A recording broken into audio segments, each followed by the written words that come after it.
My family cut me out of the will on Christmas Eve, so I gave them a gift they never expected. I'm Zuriel, and this was the moment my family decided I wasn't worth keeping around. Well, aren't you going to open it?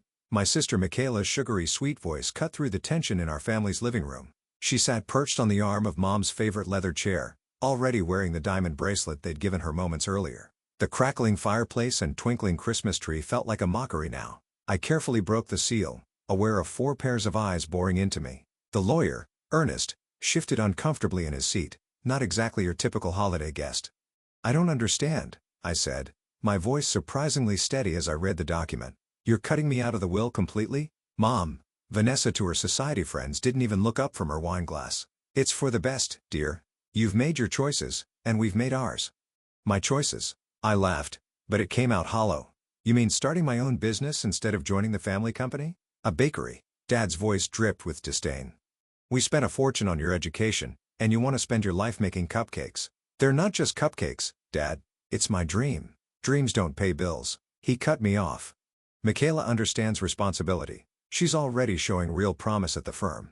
My sister's smirk grew wider. Don't be dramatic, Zuri. You knew this was coming.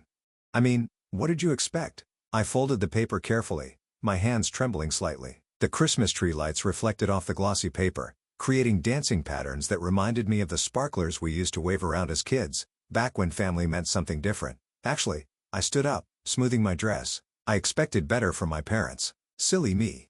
Now, Zuriel, Ernest intervened. Perhaps we could discuss this after the holidays. There's nothing to discuss. Mom's voice was ice. The decision is final.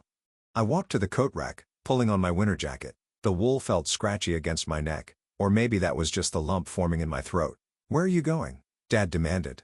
We haven't even had dinner yet. I've lost my appetite. I reached for my purse, pausing at the doorway. You know what's funny? You all think you're punishing me, but really, I smiled, thinking about the secret I'd been keeping. You might be punishing yourselves more than you realize. What's that supposed to mean? Michaela stood up, her perfectly manicured brows furrowing. Merry Christmas, I said, ignoring her question, and good luck. Something tells me you're going to need it. The heavy oak door closed behind me with a satisfying thud. Outside, snow was falling softly, muffling the sound of Christmas carols drifting from neighboring houses. I pulled out my phone and dialed a familiar number. Natasha? Yeah, it's done. They did exactly what we expected. I walked to my car, boots crunching in the fresh snow. No, I'm okay. Actually, I'm better than okay. Remember that thing we talked about? I think it's time. As I drove away from my childhood home, I couldn't help but smile. They thought they were writing me out of their story, but they had no idea. I was about to become the author of their downfall. My phone buzzed with a text from Michaela.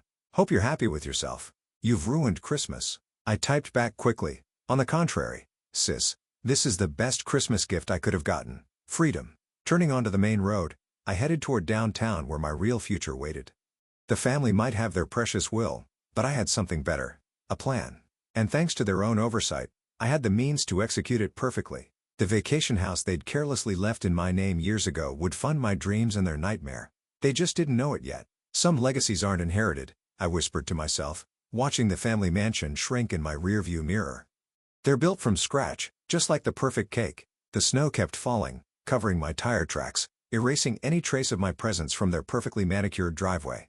By this time next year, everything would be different, and I couldn't wait to serve them their just desserts. 3 months earlier, I stood in front of the lakeside vacation house, key in hand, while Natasha whistled low beside me. And they seriously forgot this was in your name? She ran her hand along the pristine siding. A whole-ass vacation house? Dad put it in my name 5 years ago for tax purposes. I unlocked the door, breathing in the musty air. They haven't used it in 3 years, probably don't even remember it exists. The interior was exactly as I remembered. All pine furniture and nautical decorations, frozen in time like a perfectly preserved museum of family memories I no longer wanted. How much do you think it's worth? Natasha asked, peeking through the lakefront windows. I pulled out my phone, showing her the realtor's estimate. Her eyes widened. Holy shit, Zuriel. That's enough to open my bakery and then some. I smiled, running my fingers along the dusty kitchen counter. The down payment, equipment, first year's rent, everything. Your parents are going to lose their minds when they find out. That's the best part. They won't find out until it's too late. I opened the fridge, grimacing at the ancient condiments inside. The property transfer was legal. They signed it over to me fair and square. Natasha flopped onto the couch, sending up a cloud of dust. Okay, Walk me through this master plan of yours again. Simple. I sell the house, use the money to open the Dreamweaver bakery, and still think that name's a bit much. Shut up. It's perfect. I threw a dusty throw pillow at her. Anyway, I open the bakery, establish myself, and wait. Wait for what? For karma to do its thing. I sat beside her. See, what my family doesn't know is that their precious company is in trouble. Big trouble. How do you know that? Remember my friend, Brett? He works in commercial banking. Let's just say their last loan application wasn't exactly approved. The next few weeks were a blur of real estate agents, paperwork, and secret meetings. The house sold faster than expected. Turns out lakefront property is quite desirable, even in need of updating. You're really doing this, Brett said over coffee one morning, reviewing my business plan. I've got to admit, when you first mentioned it, I thought you were just venting. People always underestimate me, I replied, sliding him a sample of my latest recipe. Try this. He took a bite of the lavender honey cake and closed his eyes. Okay, scratch that. You're definitely doing this. This is incredible. That's not even my best recipe. I pulled out my laptop showing him the location I'd found. What do you think? Downtown, high foot traffic, reasonable rent. He nodded approvingly. You've done your homework. But are you sure you want to burn this bridge with your family? They burned it first. I closed the laptop firmly. Besides, this isn't about revenge. It's about finally doing something for myself. But even as I said it, I couldn't ignore the satisfaction I felt knowing what was coming. The day I signed the lease, Natasha brought champagne to the empty storefront. We sat on the floor drinking from paper cups. To the Dreamweaver, she toasted, may your revenge be as sweet as your pastries. It's not revenge, I protested weakly. Honey, you're literally using their forgotten vacation house to fund your independence while they're about to face financial ruin. That's some premium revenge right there. I couldn't argue with that. The contractor started work the next day, transforming the space into my vision. Every decision felt like a step further from my family's shadow. The warm copper light fixtures, the exposed brick walls, the custom display cases. The morning we installed the sign, I stood across the street watching the gold letters catch the sunlight. The Dreamweaver Bakery and Cafe, my dream, my name, my rules. My phone buzzed, a text from Michaela. Mom and Dad are worried about you. They say you're not returning their calls. I typed back, been busy, big things happening. Whatever, just don't come crying to us when your little hobby fails. I smiled, pocketing my phone as the first delivery of professional equipment arrived. Let him think I was playing at business. Let him dismiss me one last time. Where do you want the ovens? The delivery man called out. Against that wall, I pointed, where everyone walking by can see them through the windows. Because that was part of the plan too, letting success speak for itself. In 3 months, this place would be impossible to ignore, especially from the windows of my family's law firm just 2 blocks away. The sweet smell of karma was already in the air, and soon it would be baking.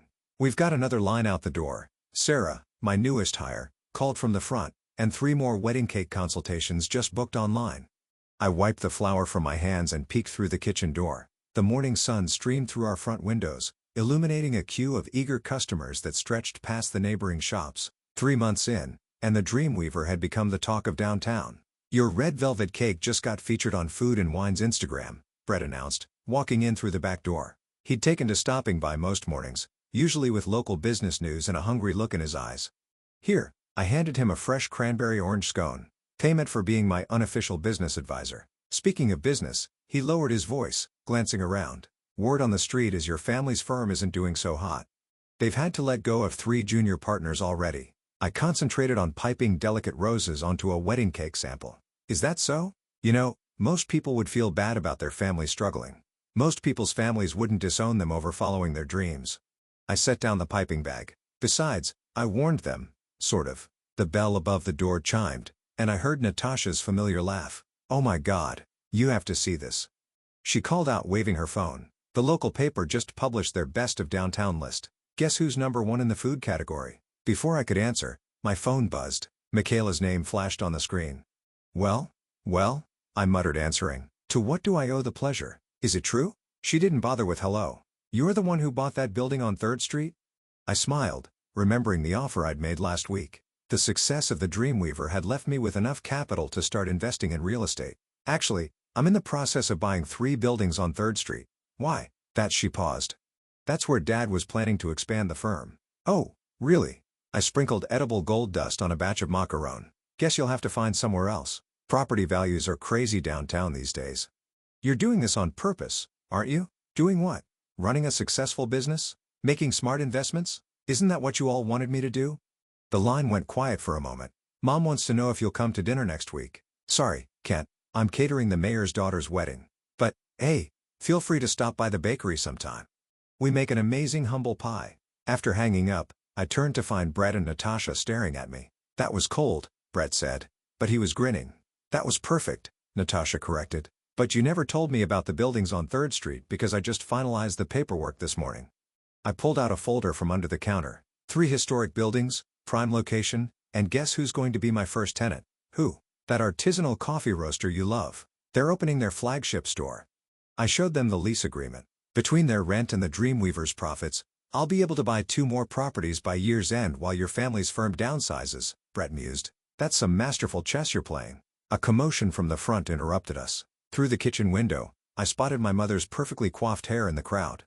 Speaking of chess, I muttered, showtime. I stepped into the front, watching as she took in the bustling cafe, the elegant decor, the happy customers. Her expression shifted from disdain to surprise to something that looked almost like regret. Zuriel, she said stiffly. This is unexpected. Hi, Mom. What can I get you? Our signature dream cake is featured in Food and Wine this month. She flinched at my casual tone. Your father and I need to discuss something with you, something important. I'm pretty busy here. I gestured to the full cafe. You know how it is, running a successful business and all. Please, she said. And for the first time in years, I heard a crack in her perfect facade. It's about the firm. We need your help. I let the words hang in the air, savoring them like the perfect bite of dessert. Behind her, Natasha was practically vibrating with anticipation. Well, I said finally, I do have a cancellation for my last appointment today. I could meet you at 5. I paused, then added with a sweet smile, at my office, of course. Mom's eyes darted around the bakery. My bakery. And she nodded stiffly. As she left, Natasha sidled up to me. You're going to make them grovel. Right? I watched my mother's retreating form through the window, remembering Christmas Eve, remembering years of dismissal and disappointment. No, I said, turning back to my customers. I'm going to make them eat cake. At exactly 5 o'clock, my parents walked into the Dreamweaver. The evening sun cast long shadows through the windows, and I'd closed early, sending my staff home. Only Natasha remained, pretending to clean tables while eavesdropping shamelessly. Would you like some tea? I offered, gesturing to the vintage tea set I'd arranged. It's Earl Grey, your favorite, Mom. This isn't a social call, Dad snapped, but Mom put a hand on his arm. Tea would be lovely, she said, settling into one of the copper-backed chairs. Her eyes kept darting around the bakery, taking in the fresh flowers, the gleaming display cases, the wall of press clippings. I poured 3 cups, adding a plate of lavender shortbread. So what brings you to my little hobby? Dad's jaw tightened. We need to discuss a business proposition. Business? I raised an eyebrow. I thought making cupcakes wasn't a real business. Things have changed, Mom said carefully. The firm is facing some temporary difficulties. Temporary? I took a sip of tea. That's not what I heard. I heard you've laid off staff, lost major clients, and your credit rating is in the toilet. How did you? Dad started. Then his eyes narrowed. Brett, that little snake. Brett's a friend. Unlike family, friends actually look out for each other. Mom set down her cup with a clatter. We're here because we need a partner. Someone with liquid assets and business acumen. I couldn't help but laugh. Business acumen? 3 months ago, you said I was throwing my life away. We were wrong, Mom said quietly. And for a moment, I almost believed her. What you've built here, it's impressive. Very impressive, Dad added, though it clearly pained him. The mayor's daughter's wedding, the press coverage, the property investments. I interrupted. So this is about 3rd Street, among other things. He pulled out a folder. We're prepared to offer you a partnership in the firm. Full voting rights, equal share with Michaela. I took the folder, but didn't open it. And what makes you think I'd want that? Because it's your legacy, Mom insisted. Your birthright. My legacy? I stood up, walking to the wall of press clippings. This is my legacy. Those buildings on 3rd Street, my legacy. This bakery that you said would fail, that's my legacy. The firm is struggling, Dad admitted, his voice rough. Without an injection of capital, you'll lose everything, I finished. Funny how karma works, isn't it? From her spot by the tables, Natasha didn't even pretend not to be listening anymore. What do you want? Mom asked, desperation creeping into her voice. Name your price. I turned back to them, leaning against the counter. You really don't get it, do you? This isn't about money. This is about respect. Recognition. Everything you never gave me. We're giving it now. Dad's fist hit the table, rattling the teacups. No, you're not. You're here because you're desperate, because your perfect daughter, Michaela, can't save you, and your backup plan just bought the buildings you needed. Mom's face paled. The vacation house. That's how you funded all this. The vacation house you forgot was in my name? Yes. Turns out I'm pretty good at managing assets when people underestimate me. You planned this? Dad accused. All of it. No. You planned this. Every time you dismissed my dreams. Every time you favored Michaela. Every time you tried to force me into your mold. I opened the folder, scanned the partnership offer, then slowly tore it in half. I just adapted. You're enjoying this, Mom whispered, watching us suffer. Actually, I'm not. I gathered the torn papers. I'm just finally standing up for myself. Now, if you'll excuse me, I have a wedding cake to finish. They stood, Dad's face red with anger, Mom's with shame. At the door, she turned back. What about family? She asked. Doesn't that mean anything to you? It meant everything to me, until Christmas Eve when you showed me exactly how little it meant to you. After they left, Natasha let out a long whistle. That was intense. It's not over, I said, starting to clear the tea service. They'll be back. And nothing. The firm can sink or swim on its own. I'm done playing their games. My phone buzzed. A text from Michaela. How dare you turn them down? They were trying to make peace. I typed back. No. They were trying to save themselves. Big difference. By the way, how's that corner office working out? Natasha read the exchange over my shoulder. You know what this calls for? What? She grinned, pulling out 2 forks. Revenge cake. We spent the next hour eating leftover wedding cake samples and planning my next property acquisition. Sometimes the sweetest revenge isn't about destroying your enemies. It's about succeeding so spectacularly they have to watch from the sidelines. They're filing for bankruptcy, Brett announced, bursting into my office early Monday morning. Your family's firm. It's happening. I looked up from the stack of invoices I'd been reviewing. Already? I thought they'd last at least another month. 3 major clients pulled out last week. Word got around about their financial troubles, and he made a diving motion with his hand. It's like watching dominoes fall. My phone lit up with a call from Michaela. I put it on speaker. This is your fault, she shrieked before I could say hello. You did this to us. Actually, Mika, you did this to yourselves. I just refused to save you. Mom's a mess. Dad hasn't left his study in 2 days. Is this what you wanted? I signed the last invoice, pushing it aside. What I wanted was a family that supported me. What I got was disowned on Christmas Eve. Funny how life works out. We're having a family dinner tonight, she said, her voice suddenly controlled. You need to come. Need to? I don't need to do anything. Please, she whispered. And for the first time since we were kids, I heard genuine emotion in her voice. Everything's falling apart. I glanced at Brett, who shrugged. Fine. What time? 7. In Zuriel? Leave your attitude at that bakery of yours. I hung up, turning to Brett. Wanna be my backup? He shook his head. This is family business. But text me if you need an escape plan. At 7 sharp, I pulled up to my childhood home. The mansion looked different somehow. Smaller.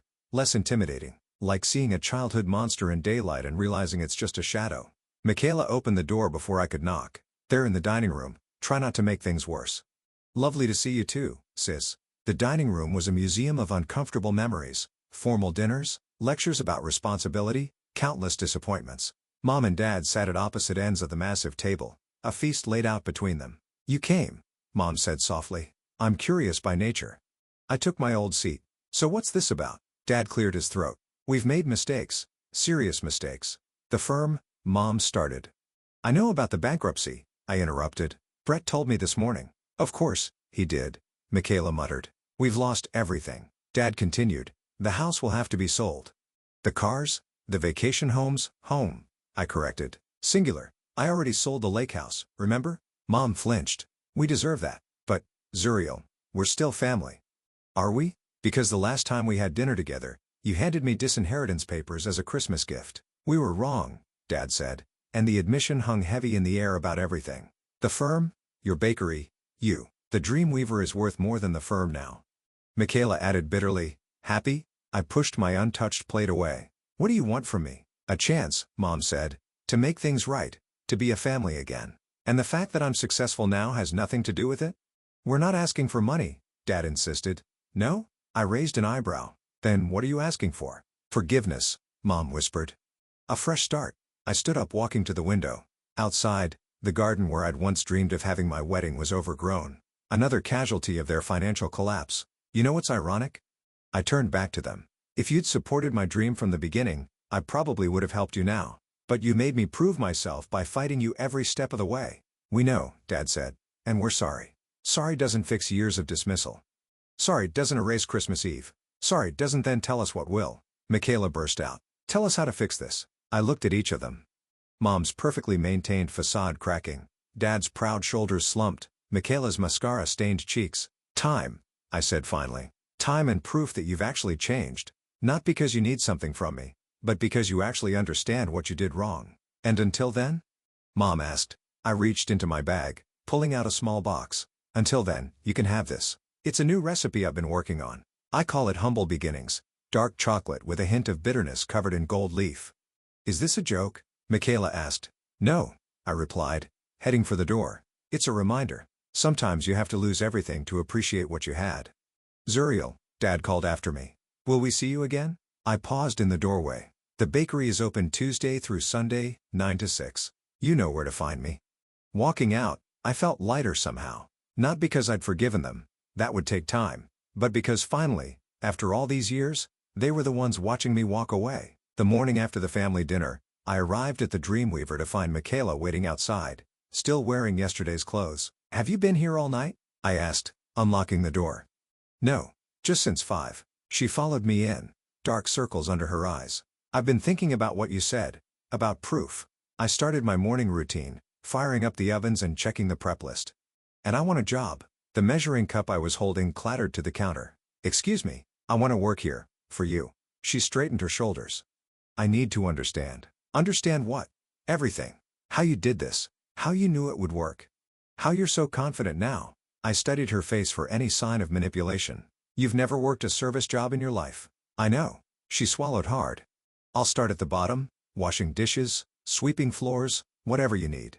Why should I trust you? Because I have nothing left to lose. Her voice cracked. The firm's gone.